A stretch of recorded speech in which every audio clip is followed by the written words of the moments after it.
Welcome to the NewsHour. Today, for the first time, President Biden publicly threatened to condition support for Israel. His remark came in a phone call with Israeli Prime Minister Benjamin Netanyahu. The president said his future policy was dependent on whether Israel took multiple steps to ease the civilian suffering in Gaza. He also reiterated his call for an immediate ceasefire. Following all of this is our Nick Schifrin. Nick, it's great to have you here. And look, as you well know, White House readouts of presidential phone calls with foreign leaders aren't always that illuminating, but we actually learned a lot today from the official White House summary of the call between President Biden and Netanyahu. Tell us what you've learned. The White House readout, but also U.S. officials who I've been talking to, tell me that the president was, quote, very direct with the prime minister. And the president said that following that killing of the World Central Kitchen aid workers, you see the car that they were traveling in, following the three cars that they were traveling in were hit by Israeli munitions. Biden said Israel had to, 1, better protect aid workers, 2, better protect civilians, and 3, reduce humanitarian suffering. And this is a quote from that White House readout. Quote, President Biden made clear that U.S. policy with respect to Gaza will be determined by our assessment of Israel's immediate action on those 3 steps. President Biden has not made that threat, at least publicly, available until now. And until now, he said that if he had a red line, that red line would be a full-scale military operation by Israel into Rafah. That's what you see right there, where 1.4 million Gazans have fled. And a few minutes after President Biden's call with Netanyahu, Secretary of State Antony Blinken, who was on that call, listening both to the president and the prime minister, was even more blunt.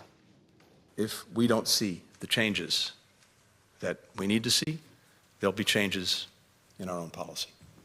Blinken also said something that he has not said before, that Israel's priority in Gaza is not, or at this moment, should be fighting Hamas or even protecting Israeli territory. Those are the phrases that the U.S. has used in the past. But instead, Israel's priority in Gaza is this. Right now, there is no higher priority in Gaza than protecting civilians, surging humanitarian assistance, and ensuring the security of those who provide it. Israel must meet this moment. Israel has not responded to these statements publicly yet, but it has argued that the limiting of humanitarian aid is not its fault, but the fault of a lack of UN capacity in terms of distribution of aid inside of Gaza. It called the killing of those aid workers inadvertent, the product of a misidentification, and it's promised exactly what President Biden is calling for, Jeff, an independent, open investigation. And the president also called for a ceasefire. The explicit nature of that demand is noteworthy.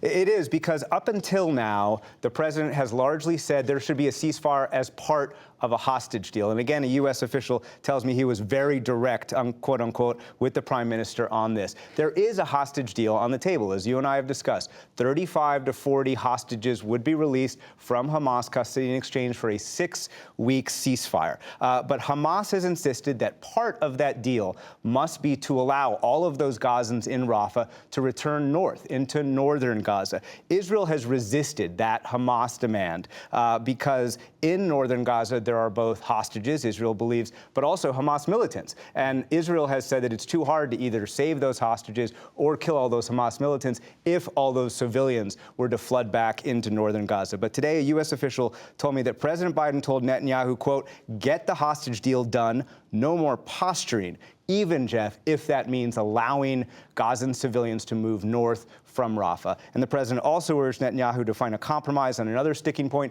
the exact number of Palestinian detainees, including those convicted of murder, who would be released from Israeli detention in exchange for those 35 to 40 hostages. How far Israel is willing to go on that compromise, and frankly, how far, or whether even, Hamas is willing to make a compromise. A lot of U.S. officials are skeptical of that. Remains to be seen. Such valuable reporting. Nick Schifrin, thanks as always. Thank you.